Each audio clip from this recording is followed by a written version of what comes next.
Orang Kristen selalu identik dengan simbol salib, entah itu kalung salib, aksesoris salib yang lain, atau di rumahnya juga memiliki pajangan salib. Lalu, kenapa salib terlihat begitu istimewa ya?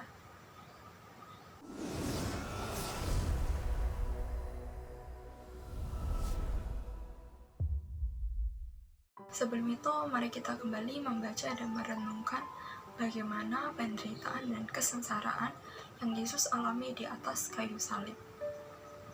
Dalam Yohanes pasal 19 ayat yang ke-17, sebelum akhirnya Yesus dijatuhi hukuman mati dan berangkat ke Bukit Golgota, Yesus telah melewati berbagai macam penderitaan, seperti dicambuk dan bahkan dimahkotai dengan mahkota duri. Dan penderitaan itu akan memuncak ketika Yesus akhirnya digantung di atas kayu salib. Dan di atas kayu salib pun Yesus mengatakan 7 perkataan yang sangat terkenal. Dan pada kali ini kita akan membahas 2 dari 7 perkataan tersebut. Perkataan yang pertama yang akan kita bahas berada dalam Yohanes pasal 19 ayat yang ke-28. Setelah berada di atas kayu salib, Yesus berkata, "Aku haus." Di sini bisa berarti Yesus mengalami kelelahan secara fisik. Mengapa? Karena Yesus sudah ditangkap sejak semalaman, dan sejak saat itu Yesus belum tidur dan tidak minum sama sekali. Bayangkan, Yesus telah melewati 4 kali tempat pengadilan yang berbeda. Bolak-balik Yesus diadili oleh Mahkamah Agama, Pontius Pilatus, Herodes, dan Pontius Pilatus sekali lagi, dan akhirnya Yesus juga mengalami cambuk dan penderitaan yang lainnya. Dan pada saat di atas kayu salib pun, selama lebih dari 3 jam di bawah panas terik matahari, Yesus mengalami pendarahan yang cukup banyak. Maka dari itu, sebagai manusia sejati, Yesus mengalami penderitaan secara fisik yang sangat amat berat. Dan perkataan ini juga bisa berarti bahwa Yesus juga haus untuk mengerjakan apa yang menjadi nubuatan tentang dirinya.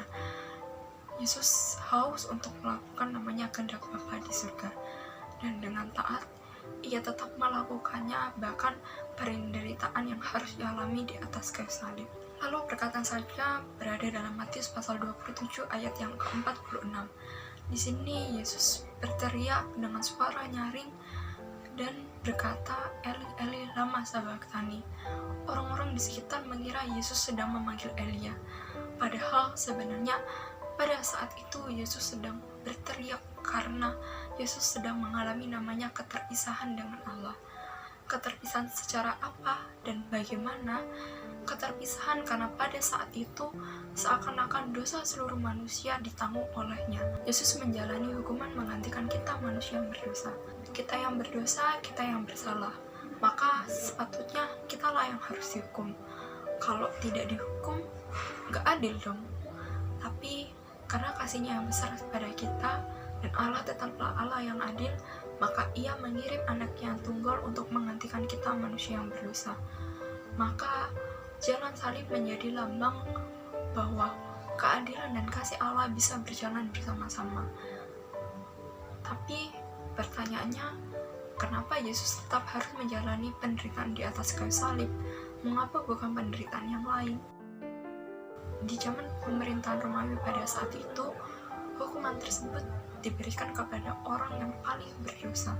Orang tersebut akan digantung di atas kayu salib dan di atas sebuah bukit, supaya orang-orang bisa melihat bahwa orang ini adalah orang yang tidak layak untuk dikasihani, dan orang ini sangat pantas untuk dijatuhi hukuman seperti itu.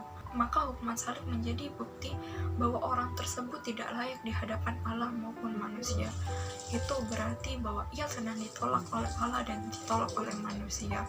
Dan Yesus tetap menjalani hukuman tersebut karena Yesus sedang menanggung dosa kita. Yesus sedang ditolak oleh manusia dan Yesus bahkan ditolak oleh Allah. Penderitaan yang Yesus alami sungguh sangatlah berat. Bahkan ketika di atas kayu salib pun, Yesus juga harus mengalami penderitaan yang tidak bisa kita bayangkan sebagai manusia. Namun, ia tetap taat dan ia tetap melakukannya demi kita manusia yang berdosa. Maka seharusnya salib bukanlah menjadi simbol biasa, bagi kita orang-orang Kristen. Tapi salib menjadi bukti bahwa Yesus mau menggantikan kita. Kita yang sepatutnya dihukum, kita yang sepatutnya menderita. Tapi Yesus mau menggantikan saya dan menggantikan kamu. Maka sudah sepatutnya kita sebagai seorang Kristen untuk bersyukur dan sadar bahwa kita tidak layak untuk dibenarkan sebagai anak Allah karena dosa yang sangat pekat dalam diri kita. Tapi karena kasih-Nya, Yesus mau mati dan bangkit pada hari yang ketiga demi kita orang-orang yang berdosa.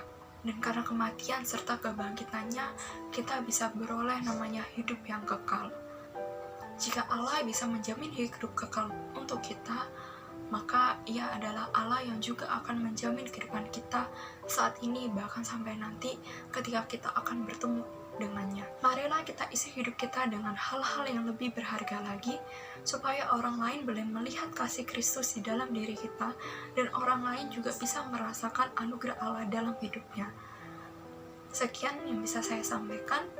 Tuhan Yesus memberkati. Sampai jumpa.